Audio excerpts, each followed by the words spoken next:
Welcome everybody to another edition of Hot Program. I am your host with the most, all the way from the East Coast, and as always, good people, I am in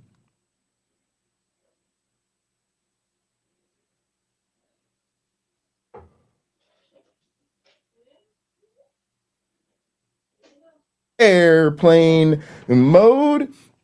And now, a man who, if he ever became a Catholic, would want to go to Holy Mary Heart Cross Cathedral. uh, how you doing today, my one black friend?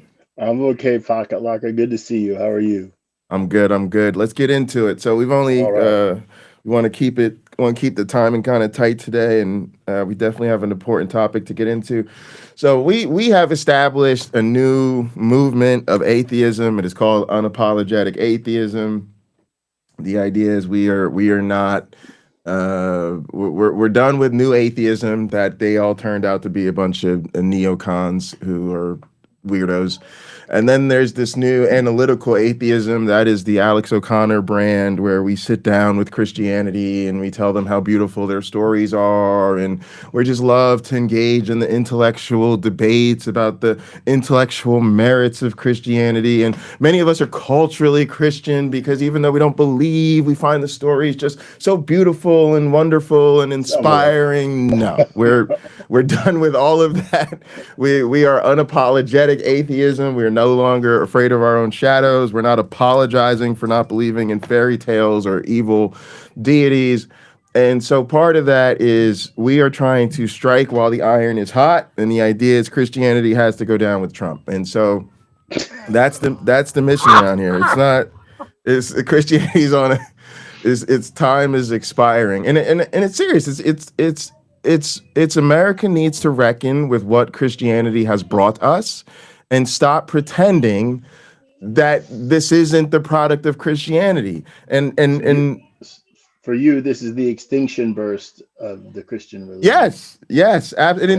it needs to be, because again, if you look at what Christianity has done in Trumpism, the the idea that we should somehow not address the elephant in the room so that Christians can do this to us again, or the idea that we should not go after Christianity over MAGA.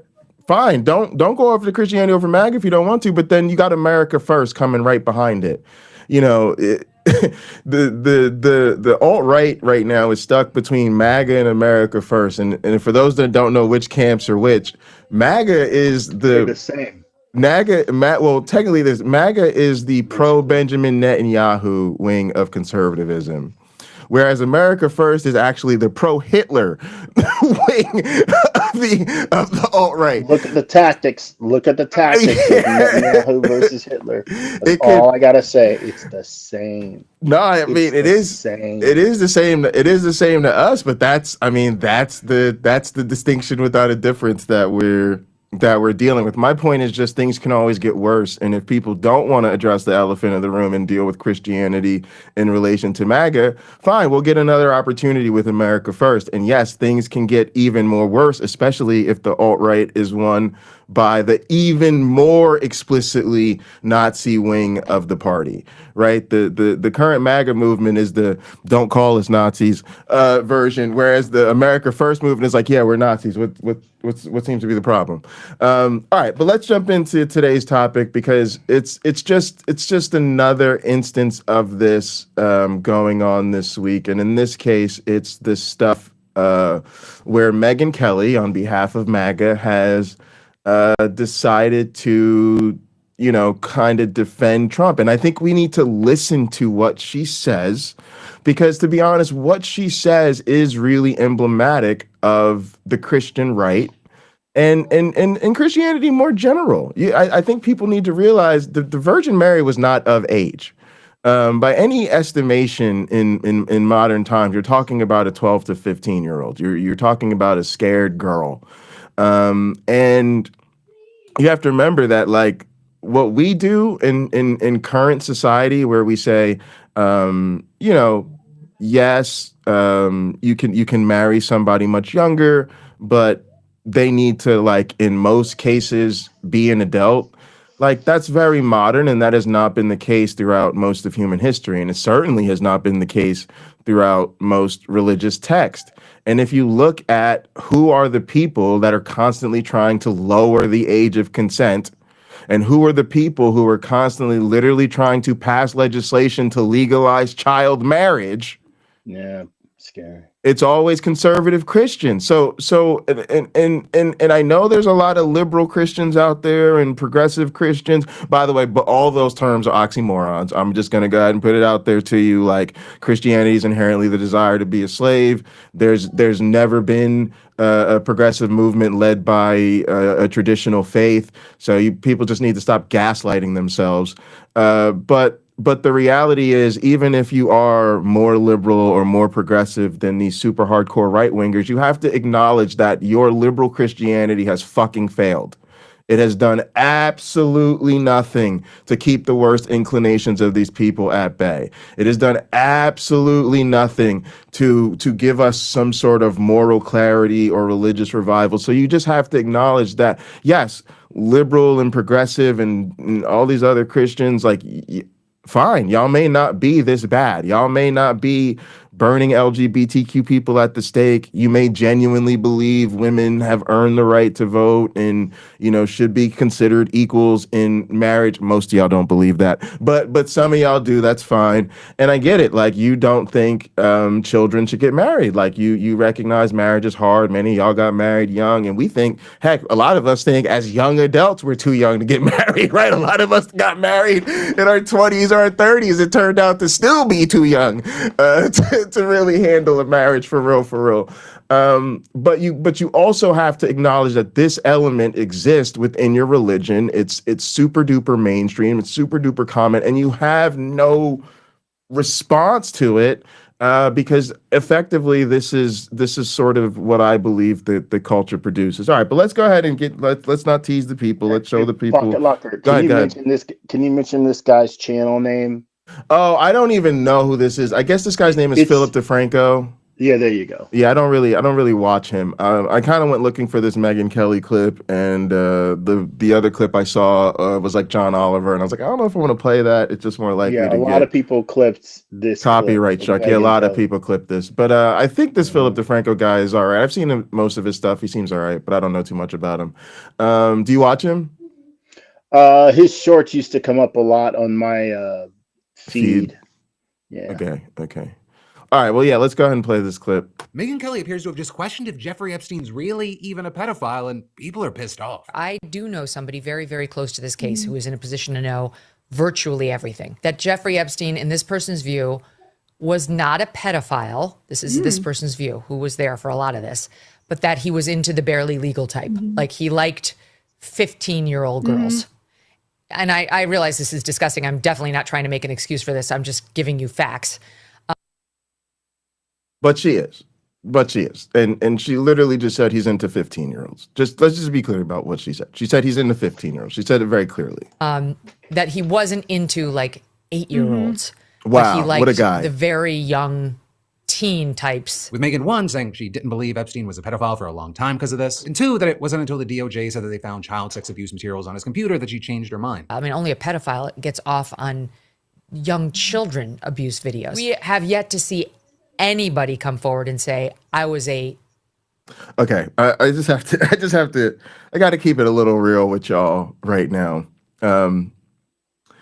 This is just such a weird rabbit hole to go down, but the idea of, like, first off, well, there's no evidence that he got off on pornography of like 8-year-old. I mean, and it's almost like she's setting this up because at some level with all of this going on, she's well aware that it will likely come out that there were very sexually explicit things done and pictures taken or maybe some pornography or whatever. And so she's got to set this up and be like, well, there's no evidence that he really enjoyed getting off on 10-year-olds or right. Like she's really making this carve out here. The other thing is I could tell you as a normal fucking human being who's like a regular person, this means nothing, right? Like most people understand that you might have some erotic content, you might enjoy some pornography or whatever it is, but for a lot of people, what's considered sort of a healthy sex life is, you make sure that you still prefer real partners, right? That you still prefer, Adults. sex in real life, right? Matter of fact, if you really look into what when is pornography considered an addiction? When is it considered really harmful? Right? A lot of psychologists are going to relate it to your regular sex life, right? So if like you watch porn when you're alone or whatever, but you're still interested in having sex when you're dating or with your significant other, they're like, fine, right? It's when you're watching so much porn that you're no longer interested in normal life, that's when people get weirded out. What is my point in saying all of this, y'all? Most of us understand if we can have access to what we want in real life, we may not watch porn. A lot of married men don't watch any porn. They're like, I have a wife. When I need to make love, as long as my wife also wants to make love, we're good to go. Yeah. So the accusation is that these men were sleeping with children. Why are you talking to us about their porn habits? None of us care if like, they weren't watching teenage porn. It's cool that they were having sex with them in real life. Like what type of, what are you saying? Like why would you even go down that path? Like it's such a weird, it's like, do you not understand that this is a child sex ring? This is about screwing the children. It's not about filming the children. Like what? I gotta hear this again. What is she? Gets off on young children abuse videos. We have yet to see anybody come forward and say, 14-year-old is a young child. I was under That is 10. a young you can child. It's a young child. Yeah. And there's like, oh, well, they didn't get off they don't get off on 8-year-old videos, so that's supposed to make all this okay. say that's a distinction without a difference. No, it's not. It is. I think there is a difference. Yeah. So in general, people have just kind of been horrified by this, including people on the right who follow her. Or because Epstein is a convicted child sex offender, and even though she kind of walks it back, people found it absurd to try to downplay his crimes or throw out any argument in any context suggesting that he wasn't a pedophile. Or with some also saying that, 15 is not barely legal, it's factually illegal, and arguing that it's gross to act like there's a difference. And you had others thinking that it felt like she was trying to soft launch the acceptance of pedophilia or trying to lower how it's defined. Right? Many feeling whiplash because in the past, while on the Today Show, she talked about how teenagers are clearly under the age of consent. So why is she questioning this now? But for now, let me know your thoughts, opinions. Because of Trump in power, all of these people flipped. Me and PC have a good laugh, just reminding people that QAnon was right. They got just right about the wrong people. Yeah, they got some of the details wrong. They got a few of the details wrong, but QAnon was right. The government's hiding pedophiles. Government is absolutely hiding pedophiles. So, and again, they have elected one.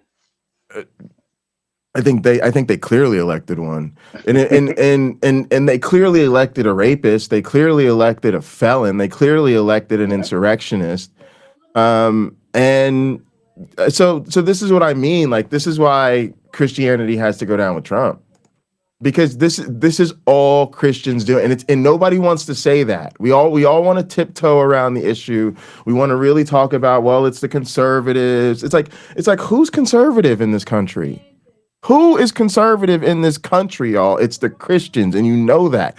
And every single election, my whole life, but I could go ask my mama, she gonna tell me the same thing. I could go ask my grandparents, they're gonna tell me the same thing. These conservatives have always hidden behind their religion, right? It was when they wanted to do racism and they couldn't do segregation, that's when they switched to abortion. Everybody that knows the history of the fucking abortion movement in this country understands conservatives did not care about abortion.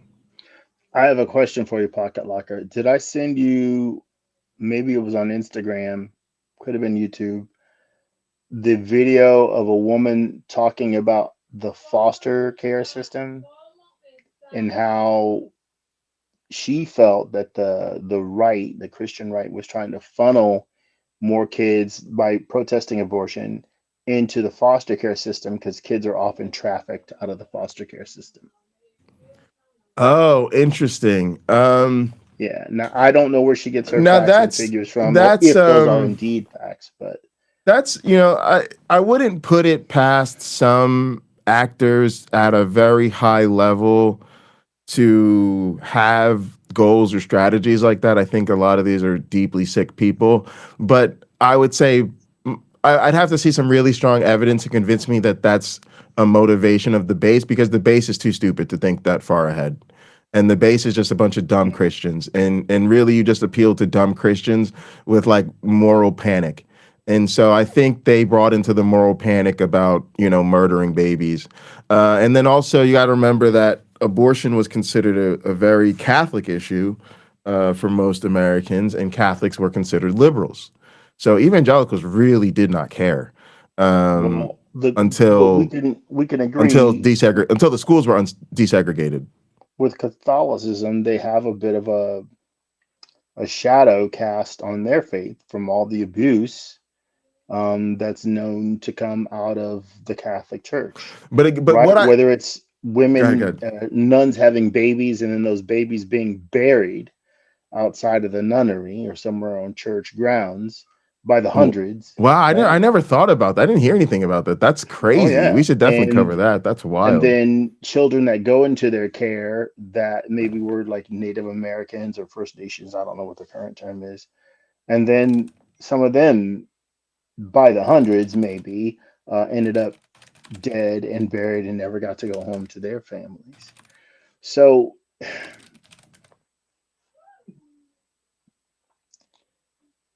obviously there are problems, and to put it way too lightly, there are problems with religion trying to manage things and it doing so poorly.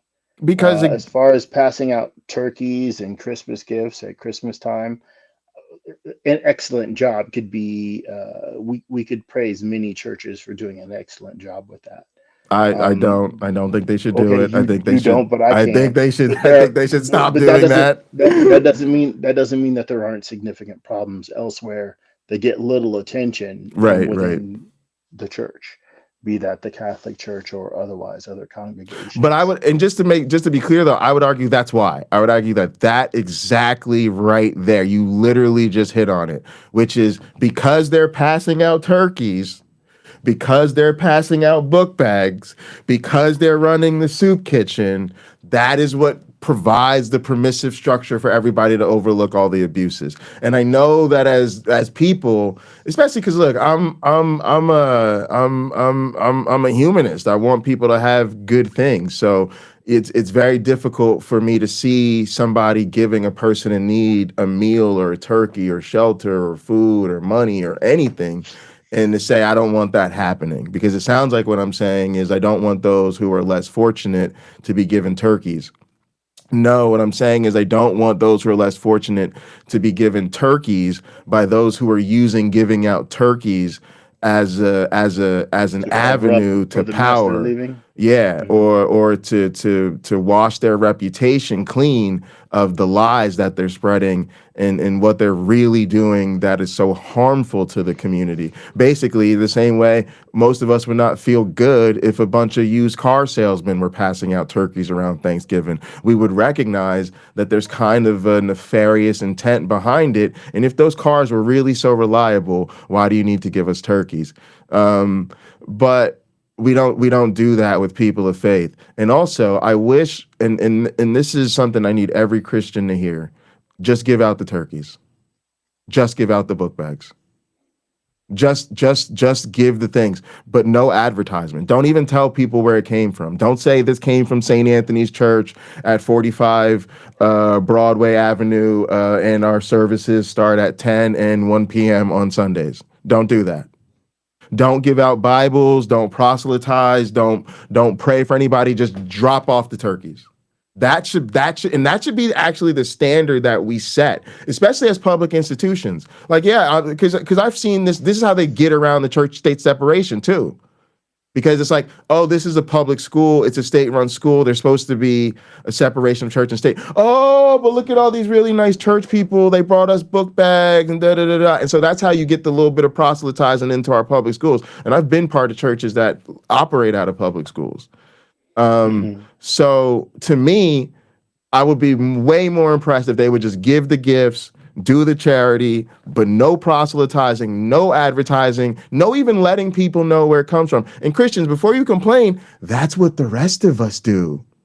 Right? When the rest of us take something to the Salvation Army or whatever, they don't make a log and put a plaque up and tell everybody where it came from. The rest of us, if I'm just sitting in traffic and somebody, I see an unhoused person and they looking for change, and I reach in my pocket and I say, all I got is this 10, and I throw it in the cup. I don't tell them my name. I don't tell them where I work. I don't advertise. I don't say, oh, this is the college I work at. This is on behalf of the college. Make sure you tell your nieces and nephews to enroll with us next semester. We don't do that. We just give them the gifts and we go on about our day.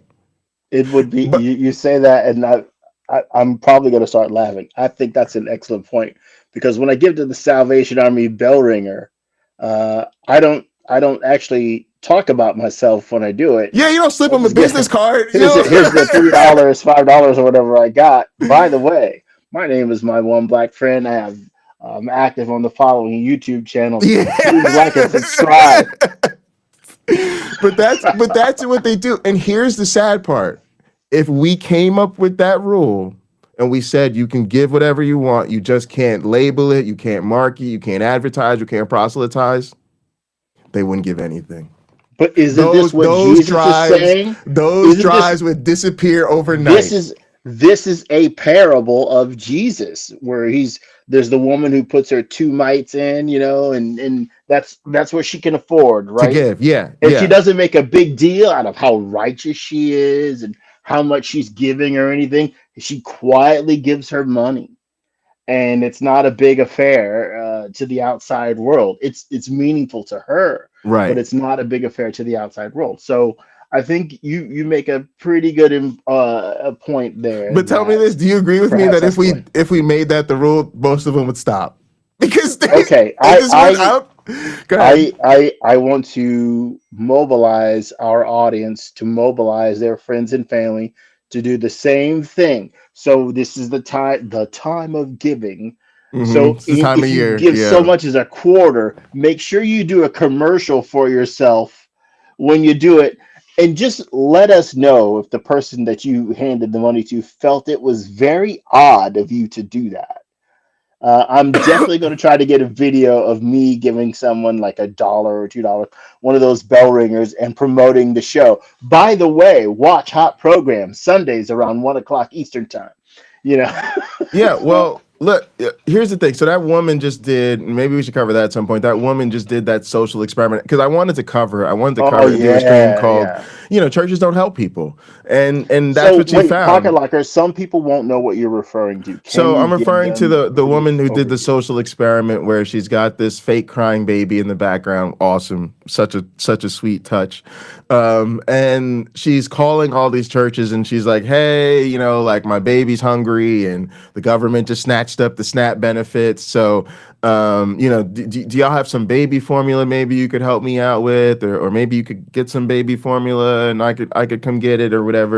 And these churches their brains just fried. They started tap dancing and reaching. Well, see, have you tried this other place? Did you call the shelter? Did you try this? Well, see, we don't have anything like that here. I mean, right now it's just like they didn't know. And it was interesting though.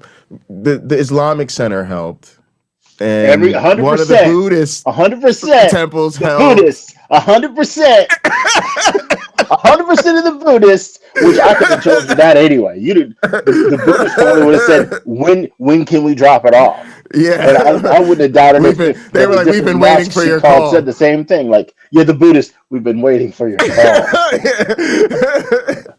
We'll send a caravan of people with various kinds of help. What other help do you need?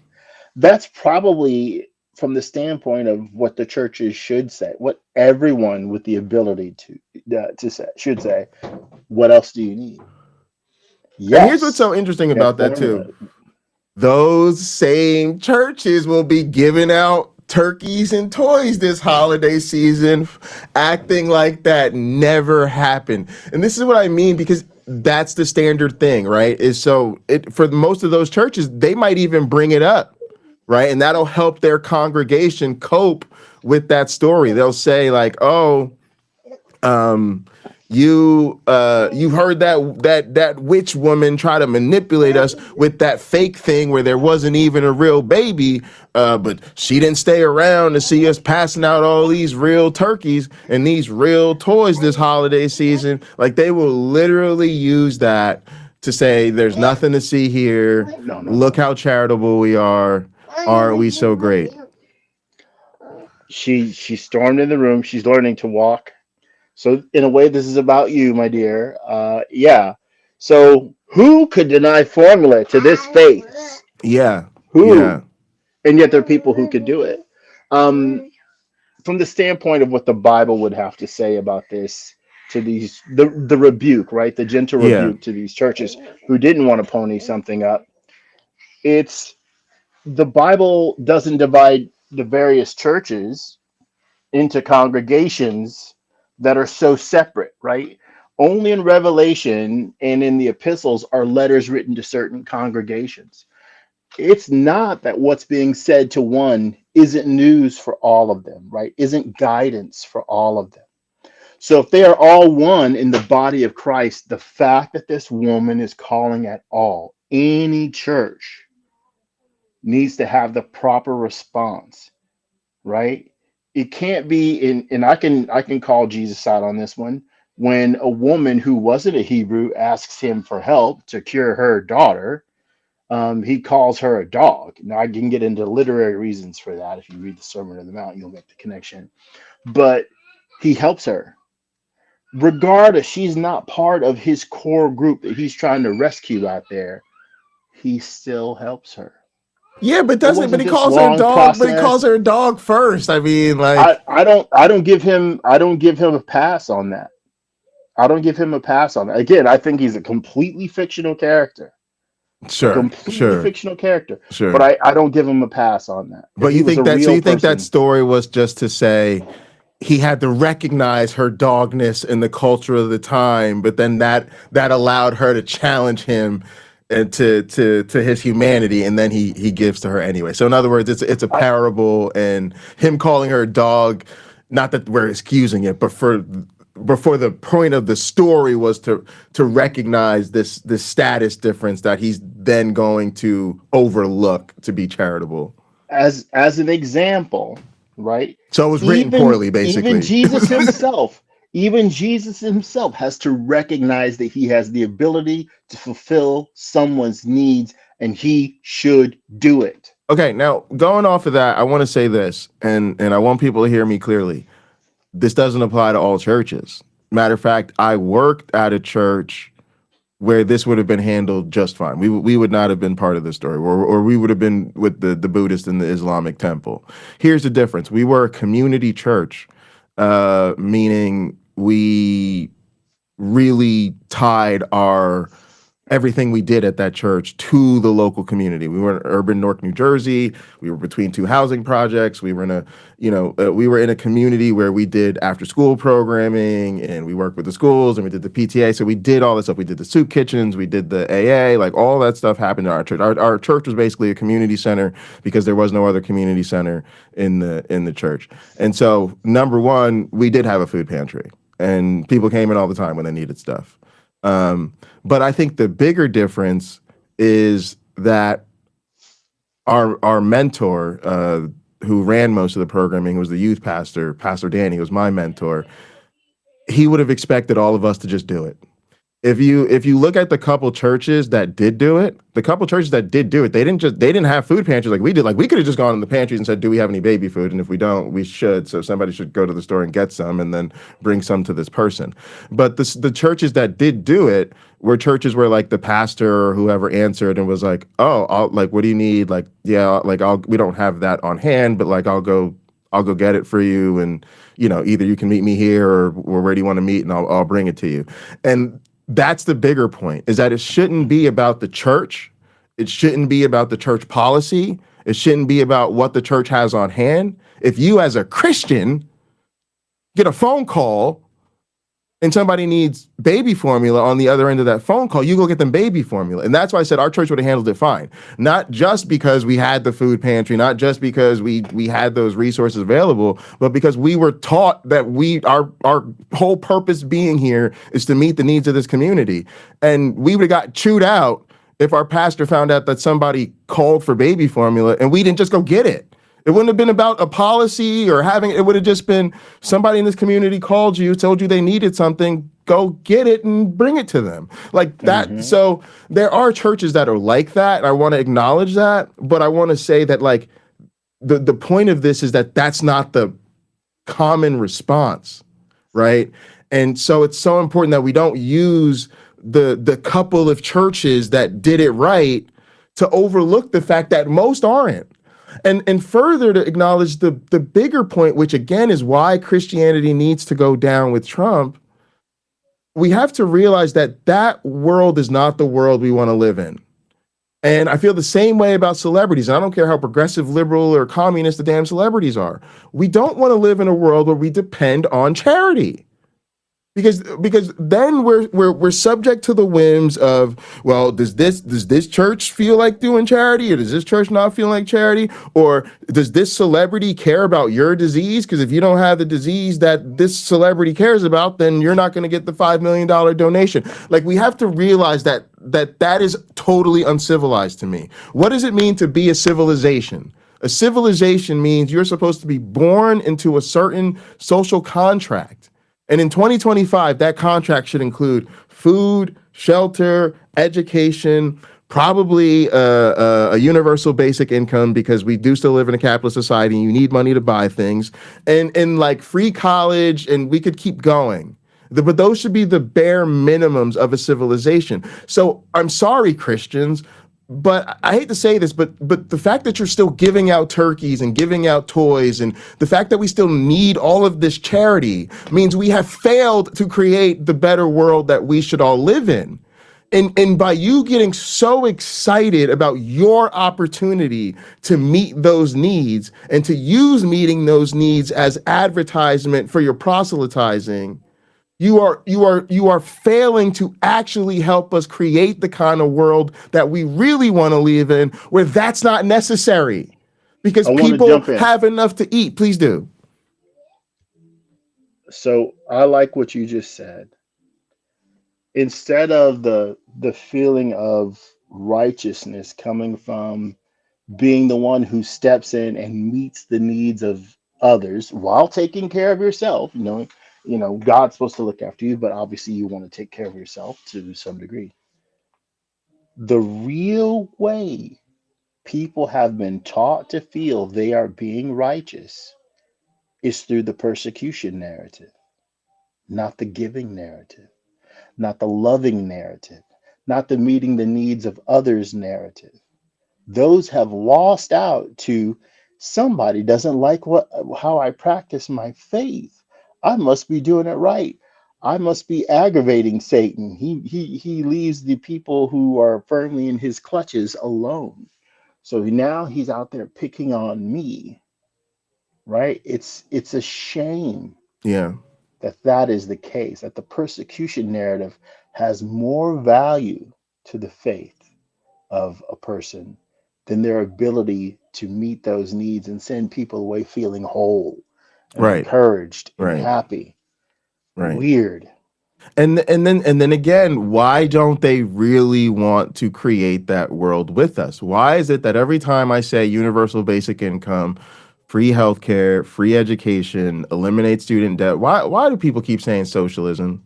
Why do people want to call me a communist for saying those things? And look, let me just be clear. I don't have a problem being called the socialist or communist. I often call myself those things. But why would you demonize people who just say we want nice things? And there's again two things I want Christians to think very carefully about. Number one, what does that really say about your faith? What it really says to me is that you pass on every opportunity to actually create that world, because at some level you recognize that I hate to say this, but you kind of like that dominant position. You kind of like there being these unmet needs at a huge societal level that you can then on an interpersonal or on a small organization base meet and then feel really inflated about your ego rather than simply just supporting us living in a better world. The other thing I want you to think of is other places do this.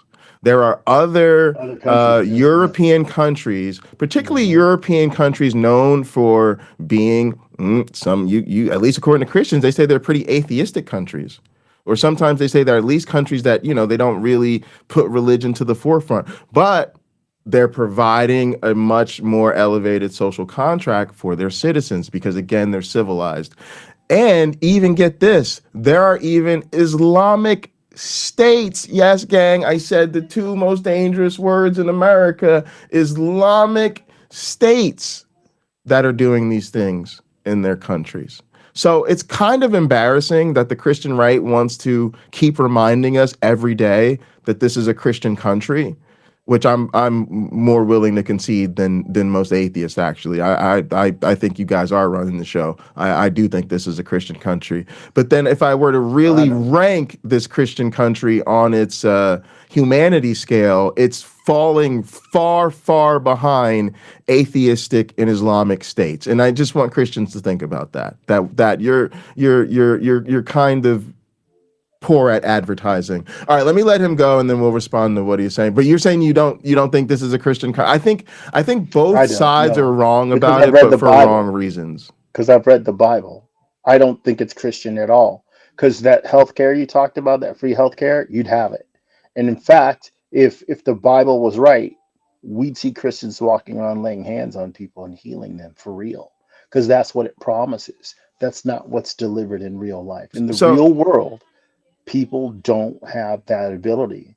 If two Christians pray about something, right, it's basically the will of God at that point. That's not what we see. Otherwise, there'd be no wars, there'd be no poverty, there'd be no hunger, right? All that would have been taken care of centuries ago, and we wouldn't see it today. Instead, Jesus says, love the poor. You'll always have them. They will always be with you. So right? My thing They're is always going to be poor people. That's not optimism, Jesus. Where's your faith?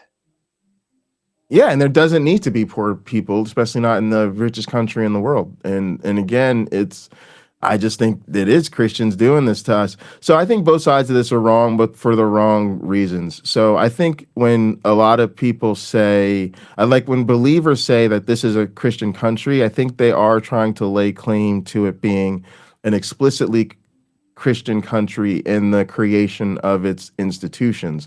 And they are wrong in the sense that it was clearly created as a secular nation with secular institutions. But I think that when a lot of people on the other side say that it's not a Christian country, I think they're being naive as well. Because if you do look at the establishment of this country, it is really only landowning white Christian men that were intended to be enfranchised, basically. Well, they were, and then if you look they weren't all Christian. They were largely deists. They might have believed in a god of some kind, but not necessarily the biblical God. Sure, true, but a lot of them were, right, and I think true. Yeah, and a lot of and then a lot of the colonies were like explicitly religious in their colonies could be religious. Yeah, and at each other's throats. Yeah, that they're not practicing the right brand of Christianity, which is shocking. Like, how could it matter so much? But it did. Yeah. And then over most of this country's history, like there's a reason in social sciences classes we teach students about WASP, the term white Anglo-Saxon Protestant, because the history of this country is that's who was in power and that's who was enfranchised. And so, and then if you look at who gets elected and the fact that everybody swears it on the Bible, in other words, there's a certain real cultural and social dominance of Christianity that if it were to take that form anywhere else in the world, we would largely associate that country with that religion. You know what I mean? So my thing is just, I think we need to acknowledge how dominant Christianity is in American life. And I think we need to do that so we can take away that dominance. But I think it's going to be difficult if we just keep telling ourselves, well, it's not a Christian country, it's not a Christian country, it's not a Christian country. I don't think that helps us in the analysis of understanding the ways in which it is clearly a Christian country, and Christians tend to steer the ship, even if it's not supposed to be that way on paper. All right, let's keep going here so we can get out of here on time. Sunday morning, it's about 9:15 West Coast time. I've just been thinking yesterday and this morning, last night, if there's any takeaway from the last couple of years, few years of American politics, American whatever, it's that Republican, evangelical, white men who support Donald Trump overwhelmingly want to have sex with other men and with children.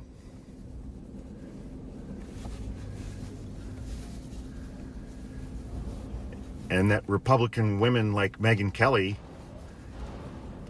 are fine with the second part as long as those children have gone through puberty.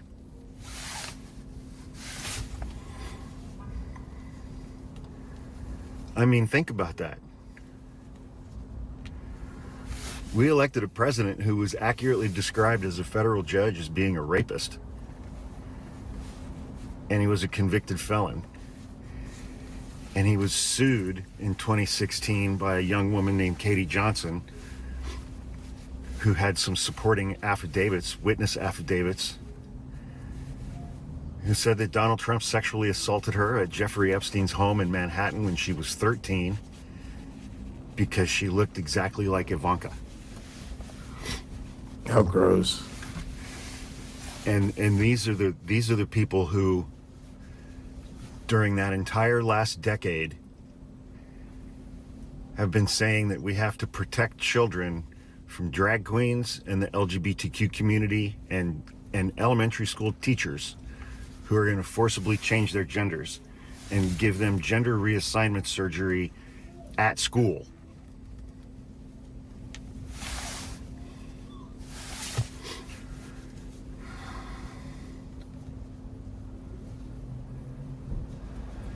It's a lot to process. It's a lot to process. I mean, Fox News isn't even covering this latest Epstein document dump. They're not even talking about it. I'm sure their viewers have no idea that it even happened. Just quickly to say, neither are many Christian apologists, and it's the silence is deafening. Okay, the silence is deafening. I want to see video. Maybe that's a good question for Frank Turek. You got videos on this, buddy? Yeah. Can you take a pause from Yeah. slamming non-believers for a minute to comment on this? There's what's that guy's last name? Is it Christie? Because I hate to say this. This is just a church sex scandal cover-up playing out in the government, and these people are trained. They know how to behave in these situations. They learned it in the church. In the church is where they learn to lambast about morality and sexual deviance and everybody's a predator and sin. And then when the pastor gets caught up doing them same things he's been preaching about every Sunday, silence, close ranks, circle the wagons, make sure, this doesn't hurt the church. Pastor, we forgive you. Pastor's just a man. He's just a fallen messenger. Like, they know how to do this. And this prepared them. It trained them. It gave them the script. It gave them the playbook. And now that they're doing Christofascism, which is literally code for make the government an extension of the church, they know how to handle this. So that's what I see. I see Christianity just literally being the explanation of why they're this way, and nobody wants to say it, but it's so obvious. How can you? Go ahead. I don't think it's the explanation. I think that's unfair. Really? Yes, I do. What we have in Christianity is there's a system where a person could be forgiven for doing what's wrong, And the adherence to that same faith are supposed to be the first line of people doing the forgiving, Interesting. right? So I've said this, and you have said it too, to some degree, maybe not so plainly as I'm about to say it. Christianity is essentially a doormat for people to wipe their sins on. They can commit any kind of abhorrent behavior they want to and say, yeah, but I'm saved and I just sinned. So I'm just going to ask God for his forgiveness or ask Jesus for forgiveness, as if that's supposed to make everything okay with the Yeah, and people that's the there. matter of fact. I would say that that's That's the plan. horrifying. Most of them preemptively do it. Most of them, I do think there's a number of people that, yeah, yes, they Papa, know like I think before that's they their MO. sin. Yeah, I'm just gonna have to ask God for a little forgiveness real quick. It's But gonna those are be. rotten people. Without Christianity, they'd be the same way. Christianity isn't making them better. It's just a justification for doing it and then for expecting other people to think it was okay, right? The Lord works in mysterious ways. Like I've challenged people who are believers. Look, why do clergy commit all these sex crimes? Why? It's not all clergy. No, that would be horrible to say, but some do. Like there's probably a significant statistical amount that do. And I I don't remember seeing a sermon get major promotions and going through my algorithm where there's some priest decrying this, some minister decrying it.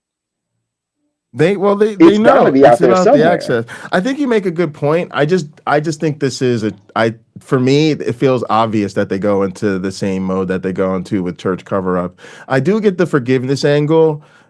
It's just that that's again, I think religion's such bullshit. It's so selectively weaponized. I remember playing some of that what's the word I'm looking for? Rapture talk content for my students Hmm. this year, and the people that were the most upset about it, of course, were the Christian students, and they were upset because these people were being, bad Christians and whatever. And I remember when like one of the content creators like came back after the rapture didn't happen and like apologized. It was immediately a Christian student that spoke up and was like, "Nah, I don't forgive him. Nope, nope." He just like he like it was like nope. He made us look bad. I think Christians, He for made instance, them look bad. yeah, He because doesn't here's forgive him so for so that. but so Wait till he reads the Bible. think about how it's weaponized selectively. So if Joe Biden had done any of this, do you think there would have been talk of forgiveness? When you read about Hunter Biden, did anybody say, well, yeah, he had like an addiction problem in the past and he survived it, and it would be really tough if my kid went through something like that. I think we should stop bringing this up because he's clearly trying to get his life together and be a decent person. In other words, forgiveness is something that is utilized when it's their side. Of course, then we're all sinners and forgiveness needs to happen. But when somebody Christians consider to be an enemy or an opponent messes up, there's no forgiveness. If even somebody had some of this stuff like way in their past, like I just nah, I don't. I guess I just think Christians use forgiveness when it's convenient and not when it's not. And I don't know the calculus for each individual, but I do think that Mhm. that's a valid perspective. I do think like I could see that being the rationale for some people. People do give Trump the kind of flawed agent of God rationale. I could see that fitting into there. Let him play the rest of this so we can wrap up. Sure.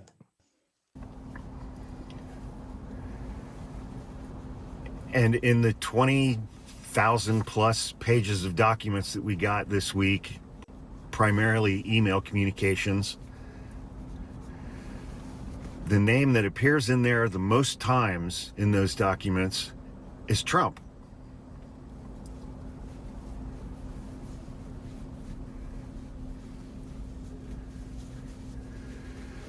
But straight white Oh, hang on real quick. Republican. We got a $2 super chat from Robin. I meant to read before. Let me go back to that. She said Trump and Christians sharing whole, I think. Let me see if I could find that and put it back up. There we go.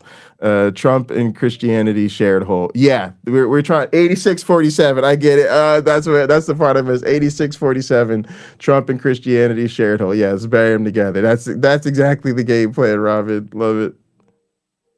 Evangelical men who support Donald Trump Thank you so much, Robin. overwhelmingly seem to want to have sex with other men and with children. The children part, they paint it in terms of religion and, red states, age of consent laws, and child marriage laws. Old white Republican men want to marry 13, 14, 15-year-old girls. I've never seen a clamoring among Republican women demanding that they be entitled to legally marry 14 or 15-year-old boys. It's only the guys.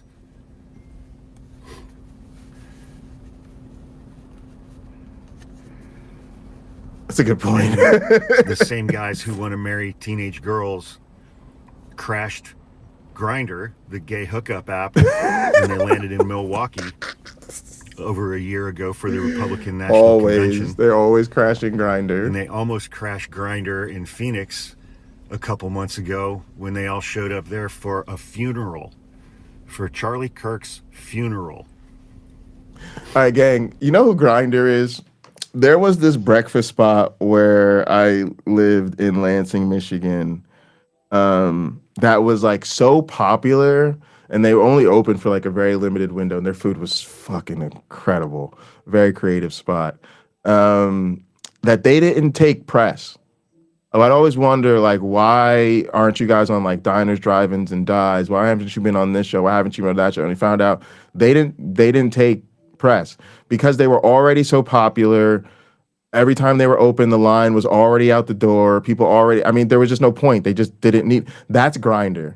Grindr is like, I don't even want, no, please, not the Republican convention. Like your site is supposed to be excited when you get a little bit of publicity, you get a little bit of extra traffic. Grindr sees a Republican convention coming and panics because it's literally going to be so overwhelmed that their infrastructure can't handle it. So they are the restaurant that is so popular. They want no press. They don't want no extra attention. It's just funny. Like, wow. Like, we have to, because it hasn't just happened once. It happens literally like a couple times a year when they get together. If it's not the Republican National Convention, it's like CPAC or one. It's always some big conservative festival type thing. I shouldn't say festival, conference, convention thing. Festivals make them sound fun. And now people like Megyn Kelly and others and people I've seen on this app are saying, well, Jeffrey Epstein wasn't really a pedophile because his victims had gone through puberty. Y'all heard her say it. What is even happening? What is even happening? Republicans are not okay. Specifically, Republican Trump-supporting white Christian men are not okay. But that's why they think being gay is a choice. Because they are choosing to present as straight. When in reality, as soon as they're crashing Grindr. Gang, part of it's big city vibes. You know what I mean? Part of it is they're Republicans. They're all out in the rurals and the suburbs, and they don't come into the real cities too much. So when they get to the city, they're like on a field trip. You know, they're excited. They want to explore. They want to see the sights. We're the best restaurants. We're the hole in the walls that almost nobody, only the locals know about. Yeah, exactly. Not that kind of holes in the wall. The well, they're finding a bunch of holes and a bunch of walls. You know, and then of course, I've done a few videos over the last couple of days about Scott Galloway and the stuff he's spouting off on. that very strongly implies that the solution to the problems that young men are facing currently in 2025, being addicted to gambling, addicted to gaming, red pilling themselves. The responsibility for the solution to those problems somehow rests with young women. Damn, Ember, I didn't know that. They're addicted to porn. I can't see Ember's comment. Porn. Ember's comment is, "Oh, it gets better. The term she substituted comes from a single paper by everyone's favorite pro-pedophile pseudoscientist Ray Blanchard. He's the only one who's ever printed that word in journal." I think Ember's referring to like the sub-classifications of pedophilia by different ages. With the age groups at a different certain age age. bands. They say you're not a pedophile anymore. You're this, blah, blah, blah. Ember, you should, since I know you're just laying around being lazy with nothing to do, but I was gonna say you should make a short about that. I know you're not busy or anything. You're doing a million things already, but no, that's I didn't. I've heard those terms. I didn't know the scholarship on it, which is weird because obviously human sexuality is one of my areas, but not necessarily that aspect. I think we can agree the person who is offended that the distinction wasn't made is part of the problem. Yeah, I will say, I'm sure Ember would agree that people who, well, you should have said this word instead. That person's part of the problem. I will say this. So one is this reflection. This situation reminds me of. I was at Penn State when the whole. I was at Penn State and Michigan State for both of those contras. At Penn State for Sandusky, I think it was, and then I was at Michigan State when the situation with the doctor with the gymnast and all that happened. And part of the conversation we needed to have in State College was the distinction that not everybody that's a pedophile is a child predator. I was really fortunate at that time because I was in a biological anthropology lab working on the evolution of human sexuality. We were part of a network of researchers called SexNet, which is like you can think of it as like a listserv, like email kind of chain of sex researchers. And, we exchange resources and talk about papers and projects. It's just like a really uneventful, social group of scholars who study related things. And there was a group of researchers that came out and talked about being attracted to minors. And discussing the fact that they don't act on it, and it is a phenomenon that people are interested in, and there is a sort of belief amongst sex researchers that people study themselves, in the sense of, like, for instance, a lot of the people who are interested in the evolutionary origins of homosexuality are homosexual, and people tend to gravitate to different topics based on their lived experience. And so one of the things we learned in that time is that there is a need, even if you are primarily concerned about stopping the victimization of children, to handle people who are attracted to minors in a certain way that would make it more likely that they seek treatment. And the way our society fails to make that distinction and totally demonizes all of these people, I don't think is helpful. That was something that I just I felt like I learned during that time. I was a student. I was like most people. I was very up in arms about what was going on. And yeah, I had to realize, okay, like, not everybody that feels this way is a monster. And I felt like those people were very brave to come forward and discuss this.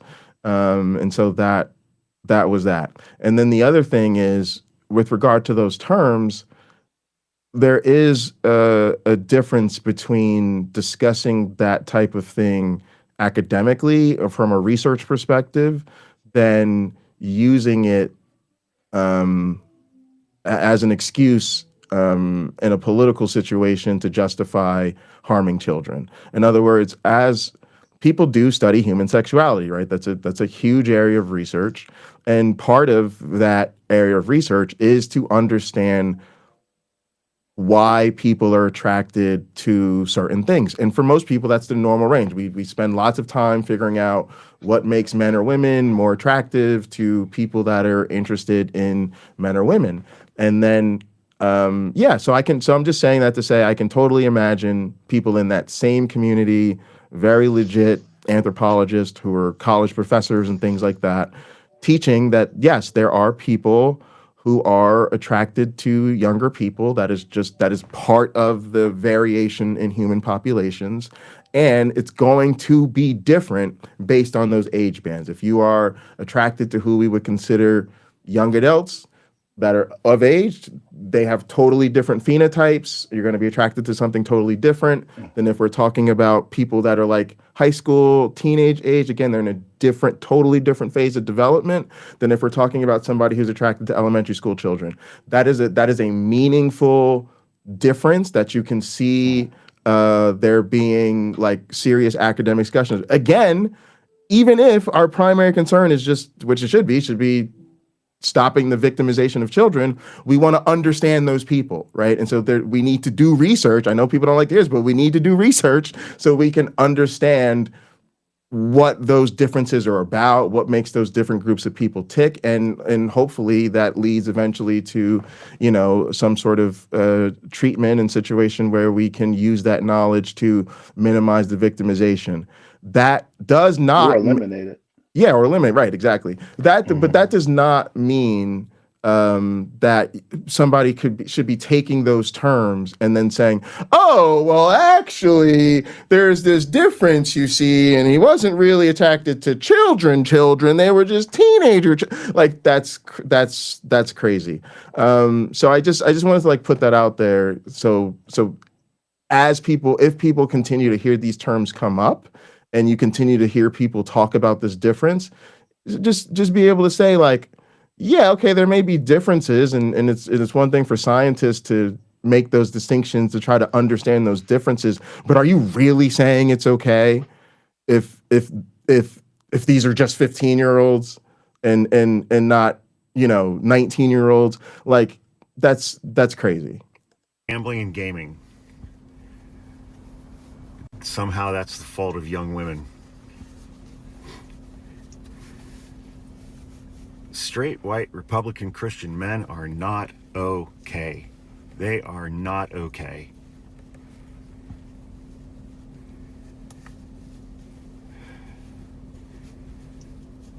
Lena said, seek confidential, qualified mental health support, build boundaries and strategies to prevent harm, avoid isolating or hiding it. That's when danger grows. And that was the challenge for us.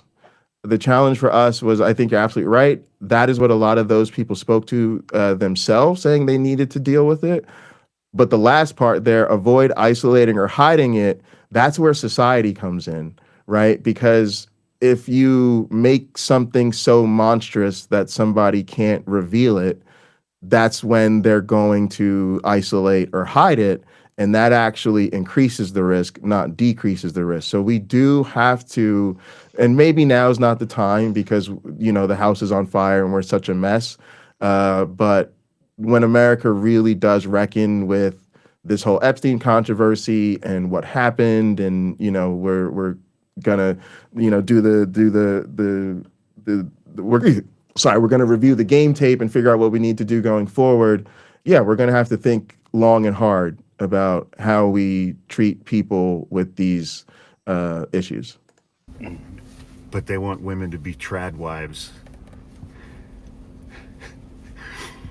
while they're crashing Grindr and trying to get set up as a youth pastor so they can have access to teenage girls in a godly context.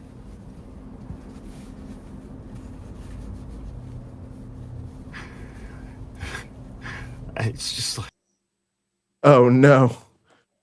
Okay, so what are your thoughts about sex dolls that are made to look like children? Um, I think that's gross, disgusting, and you should never be able to buy such a thing.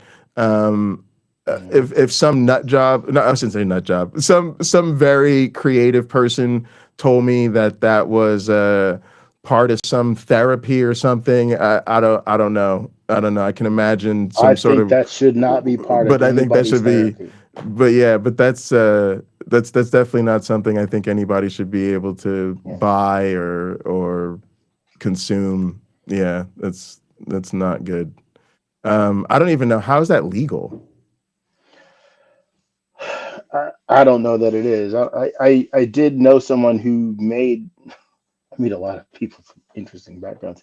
He had a company that made sex dolls. And We didn't make any that look like children. I'm sure. I didn't have a lot of questions for him other than like, can you show me what one looks like?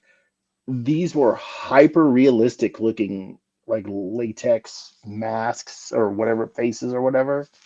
And but like the body proportions and all that stuff were of an adult female. And the faces that he showed, I think I saw three different models were adult females. So it was, I feel that it is wrong to use a child as a model for that in any way, Yeah, because what happens in the mind, well, you would know this better than me because you study those individuals. I would think you create a justification in their minds that it's okay. It's not like a video game, right? People play video games all the time where they're blowing up towns and shooting at people, and then they log off and they have no interest in doing that in real life, right. right? Because it would be a very public thing if they did it, or maybe some people think they can get away with it, but you don't find millions of people thinking they can get away with it, get away with it, and that they should do it. But if you make it a sexual thing for that one person, I would imagine they think, well, now let me devise a way that I can get away with doing this awful thing. I think in a way, having a doll that filled that function for them, right, fill that need, would help them create a justification because All they right, know, hang well, on. this Let's is a let's synthetic let's experience. hear this real quick. This is So insane. I'd like to bring in now Carly Used. She's the CEO and founder of the Child Rescue Coalition, and she's joining us now to talk about this situation. Carly, thanks for joining us. Yes, thank you for having me. First of all, please tell us what Child Rescue Coalition does. Sure. Child Rescue Coalition is a nonprofit organization that focuses on the technology that we're able to build and provide that tracks and leads to the arrest of child predators.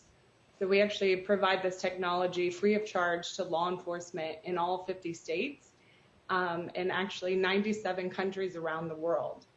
And we have real-time technology that's able to track in real time and show you exactly who's online at that very second, making available for distribution illegal child sexual abuse material, or Wow. federally defined as child pornography. So we're We're seeing a graphic now around the world, and all the red spots are popping up, which is telling us where people are trading in, child pornography or sex-related things, correct? That's right. Those are computers that are online at this very second, and they are showing that they're online at this very second.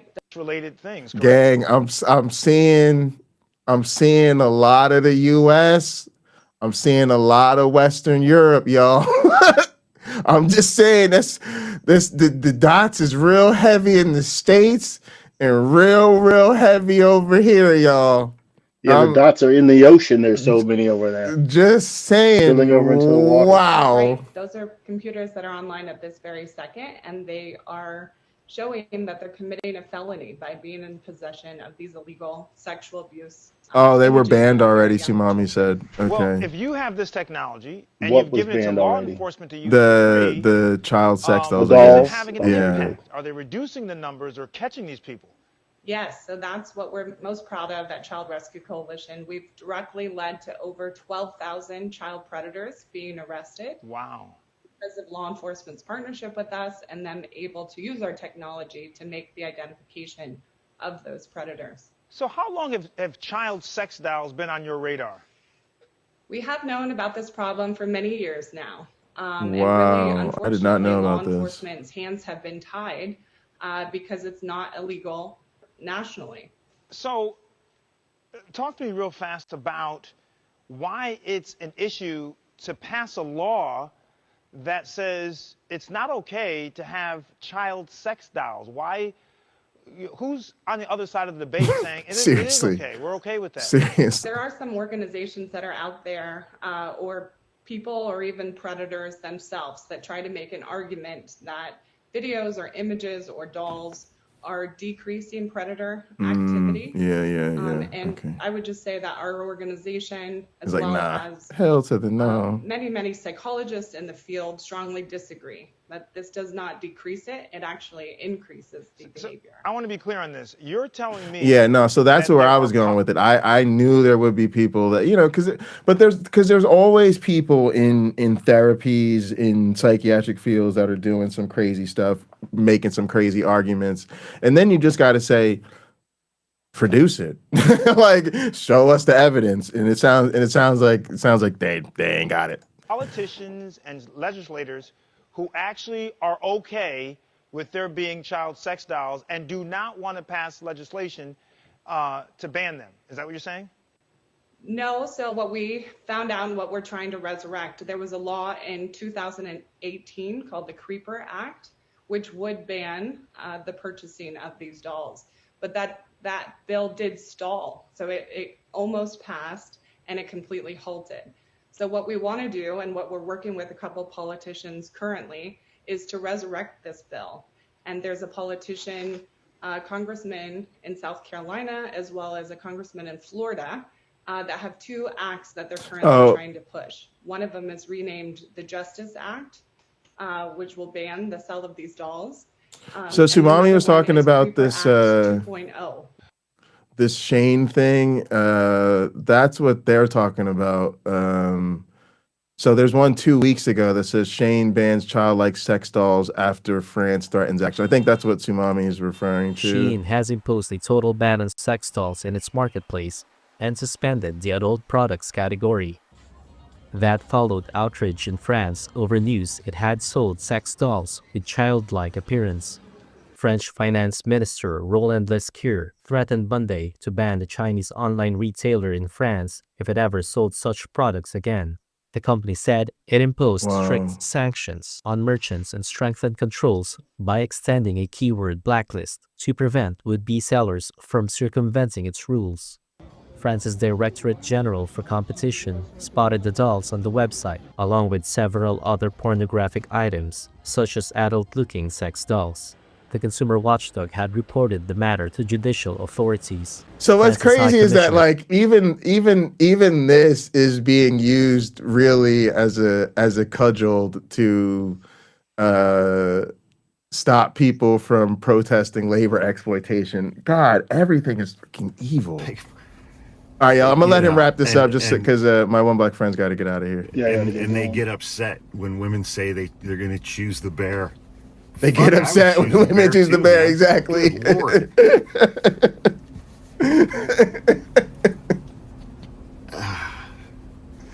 I'd choose the bear all day long. I'm glad he understands.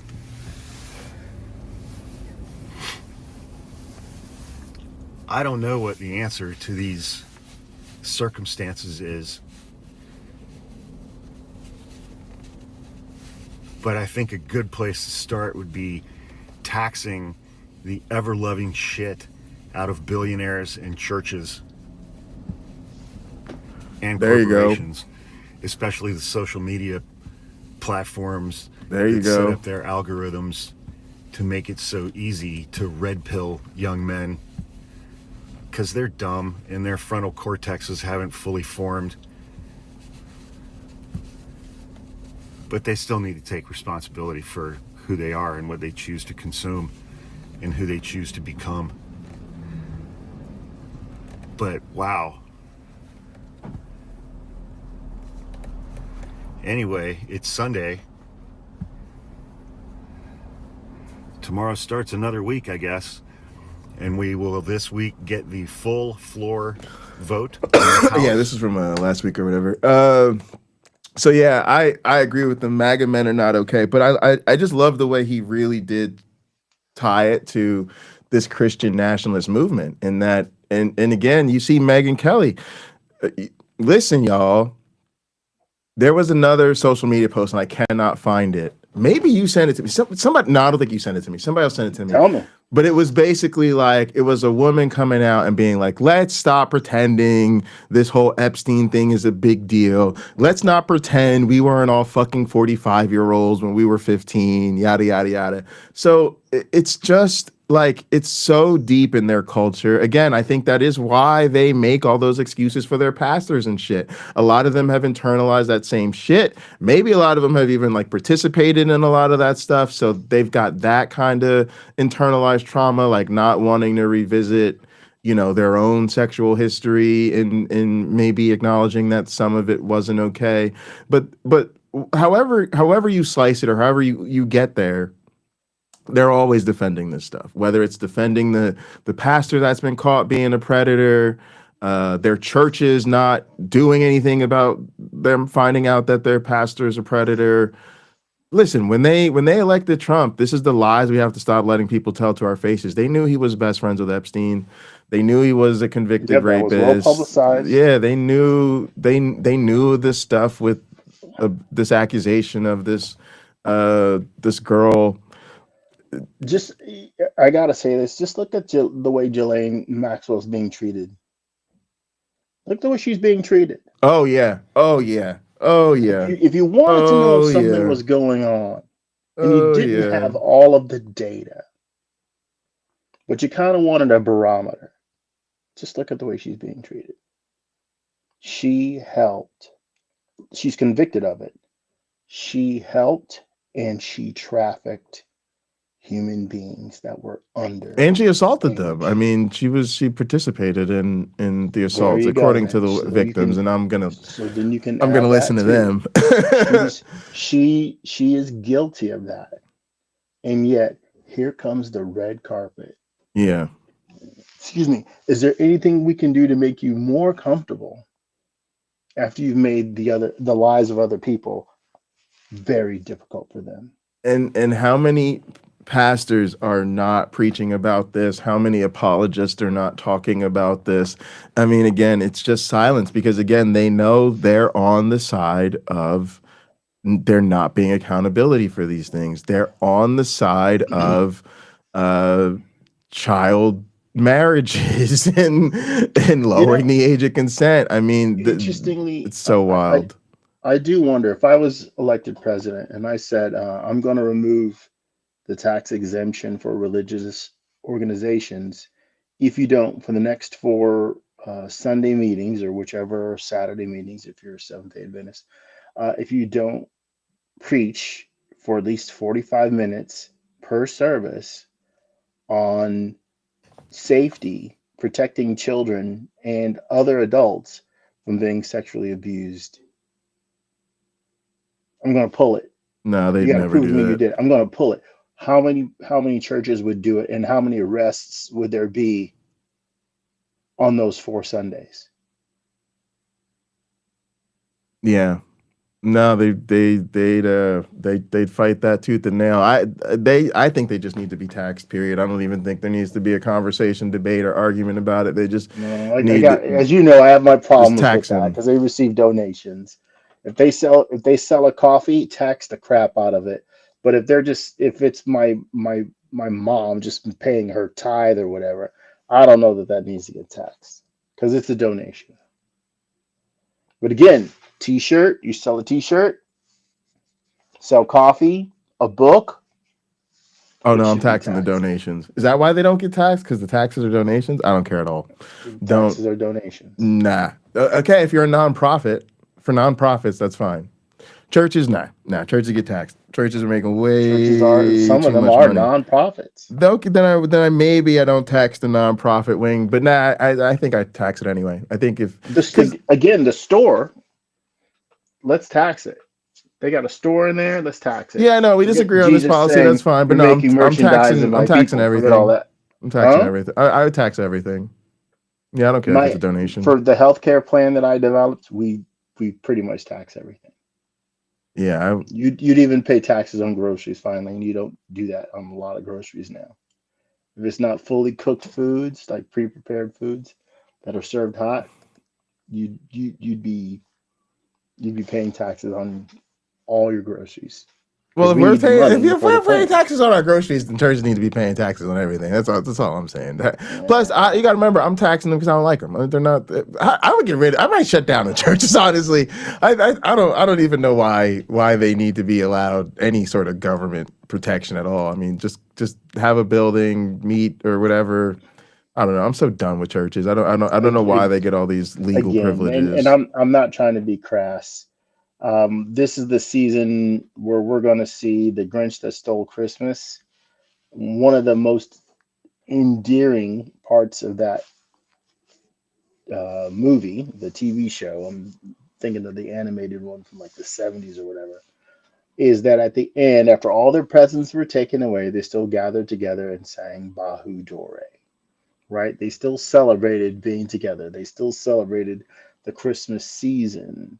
Yeah, and I you don't think need you like an still have people institutional coming church to do together that. and Yeah. celebrating. And if it's, though obviously I think, you know, a lot of the Bible just isn't true. I can point out certain sections. It's just not true. It just didn't happen that way, even though it says it did. Um, I think there's something beautiful about people gathering together for a common purpose and being peaceful and loving. I think that's wonderful. And that happens at sporting events, right? You I was do gonna that say with your if own that's what team. you want, then you should definitely want to close the churches because they're not really good at that. Actually, they're Some are only not, pocket they're. I think lockers. most of them Some are are. not. Even the ones that are good at it, they're only good at it because they're good at distinguishing themselves from others. In other words, they're good at drawing. They're good at bringing the in group together, but they do that by distinguishing that in group from the out group. So they And I do think it. they have to realize how big the in group is They for do it them. by like what I consider antisocial means. All right, so Jester gave us a $2 super chat. Says even games draw a hard line at children. They sure do. Appreciate the $2 super chat, Jester. Thank you so Thank much. you, Jester. Also, Jester, I think you play Dominion, and we have it in our virtual headquarters setup. So we should check that out at some point. Also, I was just gonna say that I'm not trying to be mean either. I think if I do think all the churches should be taxed. We should tax everything. When I say Hmm. we should close the churches, I think we should close the churches. The reason is this though. It's not about being anti people's freedom or whatever they want to congregate and get together and share pie. It's because we normally shut down fraudulent organizations. That's what we do. When somebody's running a fraud and they're taking other people's money and they're promising them goods and services they can't deliver and they're lying to people, we shut it down. We say That's you're not true. allowed to scam people. Scamming That's people true. is a crime. So that's my case. All right, Sean, we gotta get out of here. You want to give us your closing thoughts, my one black friend? Um, Keep your eyes open and be someone's hero. If you can rescue them out of a bad situation, please do so. All right, and let's do a social experiment. Ask your local churches this holiday season to donate without any advertising, without any labeling, without any proselytizing. Tell them they must just give their donations anonymously with no public recognition at all. See if they go for it. I have a very strong feeling they will not, but I'd love for some people to prove me wrong and tell me that they found a church that would go for it. In the meantime, Christianity has to go down with Trump, gang. That's the message. That's the movement. We're unapologetically atheist, or we're not afraid of our own shadows. And we want to see a world where our lives are not dominated by religion, and we want to see that world happen now so that we can enjoy it. So yeah, let's remind folks, spread the word. Christianity's got to go down with Trump. Love you guys. As always, be good to yourselves.